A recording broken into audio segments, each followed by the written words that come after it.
오늘 함께 보실 말씀은 마가복음 11장입니다. 마가복음 11장 1절부터 11절까지 말씀을 보겠습니다.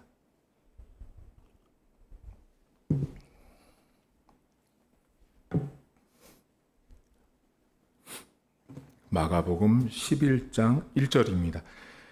그들이 예루살렘에 가까이 와서 감람산 벳바게와 베다니에 이르렀을 때에 예수께서 제자 중 둘을 보내시며 이르시되 너희는 맞은편 마을로 가라. 그리로 들어가면 곧 아직 아무도 타보지 않은 나귀 새끼가 매어 있는 것을 보리니 풀어 끌고 오라. 만일 누가 너희에게 왜 이렇게 하느냐 묻거든 주가 쓰시겠다 하라. 그리하면 즉시 이리로 보내리라 하시니 제자들이 가서 본즉 나귀 새끼가 문 앞 거리에 매어 있는지라. 그것을 푸니 거기 서 있는 사람 중 어떤 이들이 이르되 나귀 새끼를 풀어 무엇 하려느냐 하매 제자들이 예수께서 이르신 대로 말한대 이에 허락하는지라. 나귀 새끼를 예수께로 끌고 와서 자기들의 겉옷을 그 위에 얹어 놓음에 예수께서 타시니 많은 사람들은 자기들의 겉옷을 또 다른 이들은 들에서 벤 나뭇가지를 길에 펴며 앞에서 가고 뒤에서 따르는 자들이 소리 지르되 호산나 찬송하리로다. 주의 이름으로 오시는 이여 찬송하리로다. 오는 우리 조상 다윗의 나라여 가장 높은 곳에 호산나 하더라. 예수께서 예루살렘에 이르러 성전에 들어가사 모든 것을 둘러보시고 때가 이미 저물매 12제자를 데리고 베다니에 나가시니라. 아멘. 스가랴 성경 9장 9절에는 오늘 성경에 나와 있는 예수님께서 공의로 구원을 베푸실 겸손의 왕으로 오시는 예언이 스가랴 9장 9절에 예언되어 있습니다.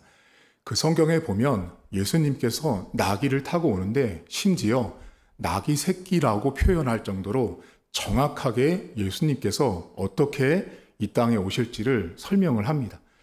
오늘 이 성경은 마가복음 11장은 예수님께서 예루살렘으로 들어가시는 장면인데요.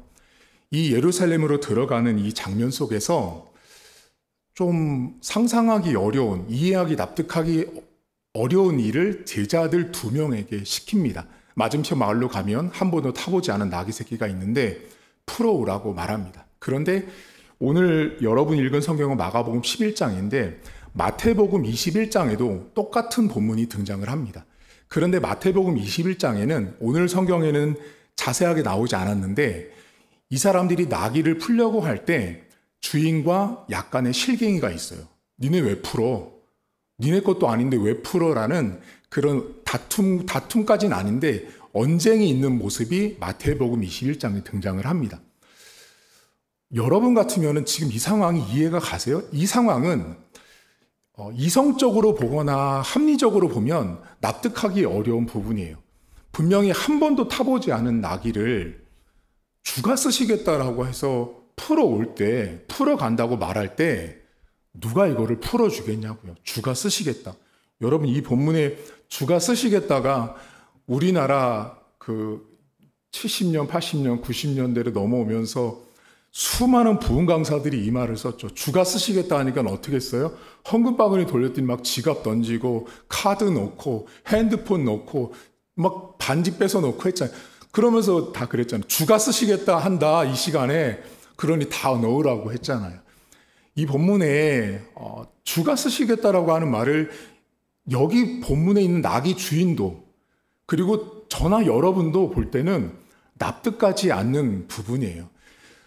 주가 쓰시겠다라고 한 이 분, 나귀를 가지고 오라고 한 이 부분은 단순히 우리가 볼 때 어떤 사람 것을 가져온 이런 개념의 접근이 아니라 이 마가복음과 복음서는 구약시대에 스가랴 선지자가 말했던 하나님의 말씀이라는 것이 어떻게 반드시 이루어지는지를 보여주는 성경인 거예요. 하나님께서 한 번 말씀하신 것들, 하나님이 약속한 약속은 반드시 실천되고 성취되는데 지금 이 본문에서 나귀가 주인의 것이 아니라 하나님 것이라는 것을 말을 하고 있는 거죠. 모든 우주 만물, 피조물들, 창조물들은 하나님의 말씀이 성취되는데 도구라는 거죠.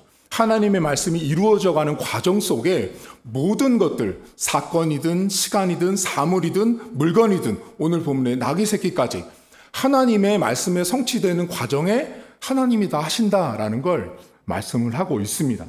그런데 오늘 제가 여러분과 좀 나누고 싶은 게 뭐냐면요. 아까 전에 제가 그랬잖아요. 마가복음 11장과 더불어서 마태복음 21장에도 똑같은 나귀 새끼를 풀어놓은 장면이 등장을 하는데요. 여러분 오늘 11장 8절부터 보세요. 여기 이렇게 나옵니다. 많은 사람들은 자기들의 겉옷을 또 다른 이들은 들에서 벤 나뭇가지를 길에 펴며 앞에서 가고 뒤에서 따르는 자들이 소리질러 호산나 찬송합니다. 자, 우리 마가복음 11장에서는 호산나 찬송하는 사람들의 모습만 등장합니다. 예수님을 높이고 호산나 찬송하는 그 모습이 등장하지만 복음서를 기록하는 저자의 각도, 시선이 다르기 때문에 마가는 호산나 찬송하는 사람들을 등장했을 뿐이에요.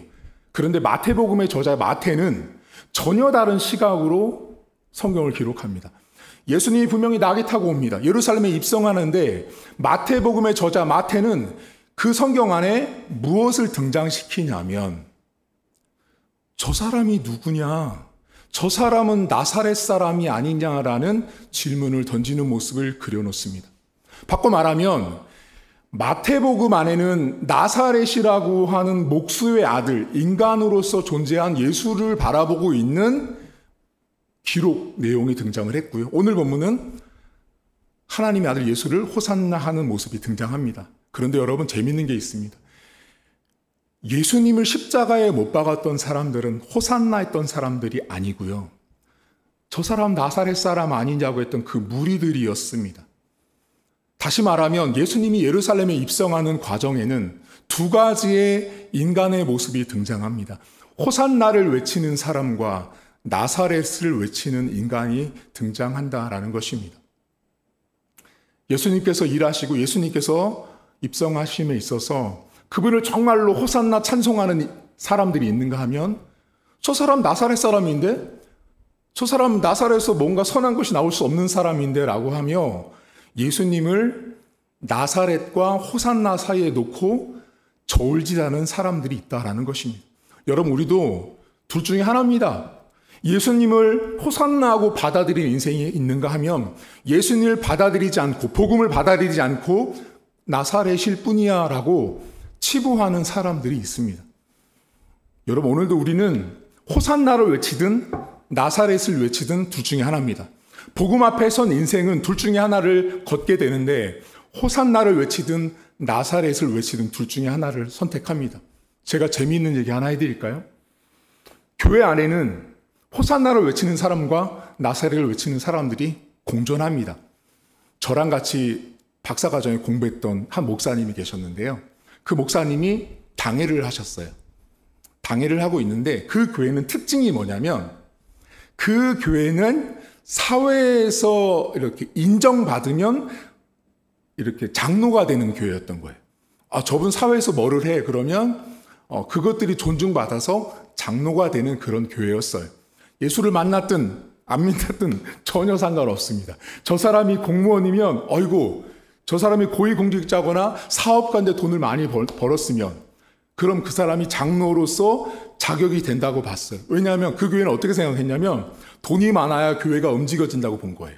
그래서 그런 사람들이 장로가 됐는데 하루는 저랑 공부했던 목사님께서 당회를 하는데 분명히 어떤 결정을 내렸는데 틀렸대요. 분명히 이것은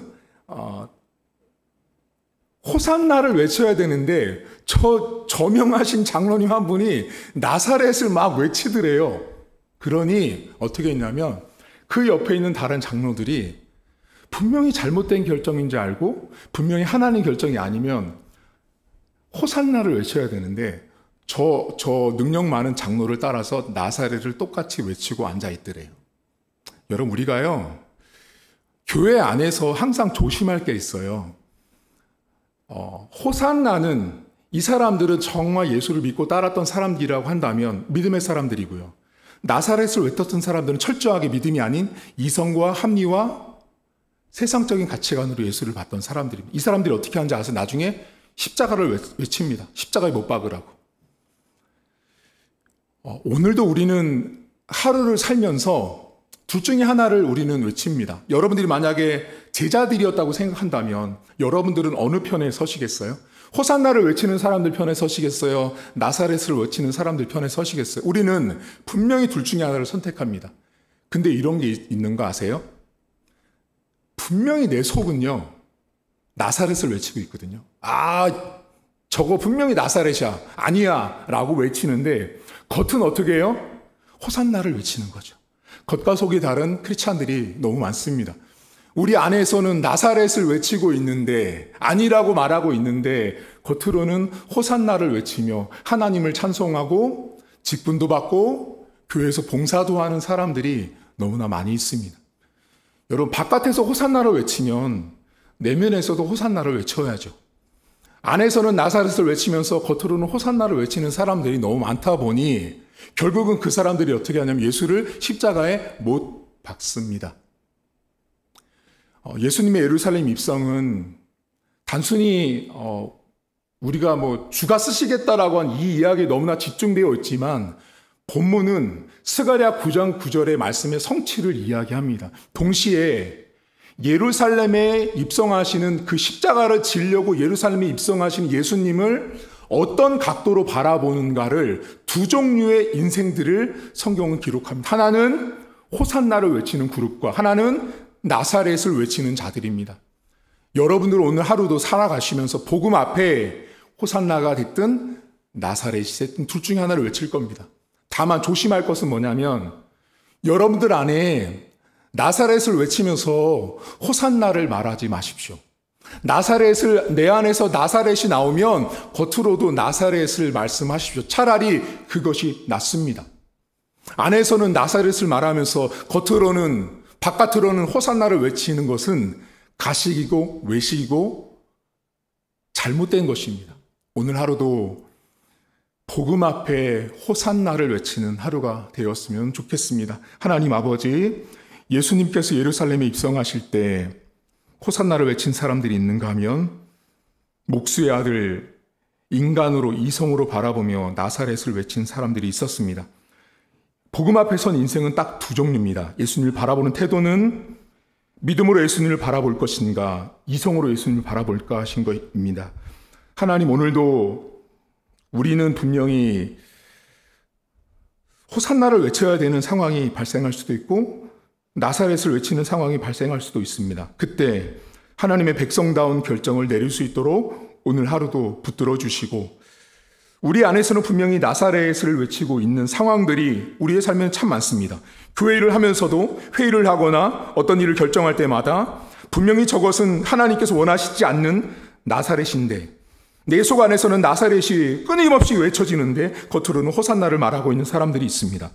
하나님은 우리의 중심을 다 보고 계시기 때문에 하나님 앞에 그렇게 거짓되고 외식된 모습으로는 살아갈 수 없는 것입니다.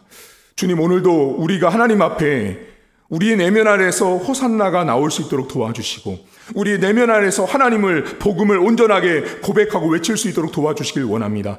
직분자를 세워도 내 안에서 그 직분자 안에서 나사렛이 외쳐지는지 호산나가 외쳐지는지를 정확하게 구분할 수 있는 목회자가 되게 하시고, 또한 성도들 사이에서도 저 사람이 호산나를 말하는 사람인지 나사렛을 말하는 사람인지를 분명하게 가려서 나사렛을 말하는 사람을 호산나를 외치는 사람으로 만들어가는 우리 교회가 되게 하시고, 말씀을 통해서 양육되어지고 훈련되어져서 내면 안에서 내 본성 자체는 항상 나사렛을 외치는 인간이었지만 말씀을 듣고 그 말씀 가운데 무너지고 깨어져서 하나님 앞에 내 안에서도 호산나요 바깥에서도 호산나를 외치는 인생이 될 수 있도록 도와주시옵소서. 오늘 세상에 나가서 일을 하고 사람들을 만나고 공부합니다. 하나님, 어쩌면 세상은 우리에게 온통 나사렛만 말할 것입니다. 너희가 믿는 예수는, 너희가 믿는 교회는 그 어떤 능력도 발휘할 수 없다라고 말하며 이성적이고 합리적인 것을 요청합니다. 오늘도 그들 앞에 믿음으로 호산나를 외치고 그 호산나 대신 예수 그리스도가 우리를 구원하시고 우리를 구출하시고 도와주신 은혜가 오늘 하루도 풍성할 수 있도록 하나님 도와주옵소서. 하나님은 나사렛을 외친 자들에게 십자가에 못 박혀 죽었지만 결국은 모든 자들을 위해서 결국은 부활하시며 다시금 우리에게 호산나를 찬송하게 하셨습니다. 오늘도 하나님을 찬송한 하루가 되게 하시고 하나님을 높이는 하루가 될 수 있도록 도와주시고, 오늘도 우리가 이해할 수 없는, 한 번도 타보지 않은 나귀 새끼 한 마리가 하나님 앞에 명령되어지고 내가 순종을 요청하고 요구되어질 때, 그것이 하나님의 말씀이라면 순종하며 호산나며 따라가고 실천할 수 있는 하루가 될 수 있도록 은혜를 베풀어 주옵소서. 감사드리며 예수님의 이름으로 기도하옵나이다. 아멘. 하늘에 계신 우리 아버지의 이름을 거룩하게 하시며 아버지의 나라가 오게 하시며 아버지의 뜻이 하늘에서와 같이 땅에서도 이루어지게 하소서. 오늘 우리에게 일용할 양식을 주시고 우리가 우리에게 잘못한 사람을 용서하여 준 것 같이 우리 죄를 용서하여 주시고 우리를 시험에 받지 않게 하시고 악에서 구하소서. 나라와 권능과 영광이 영원히 아버지의 것입니다. 아멘.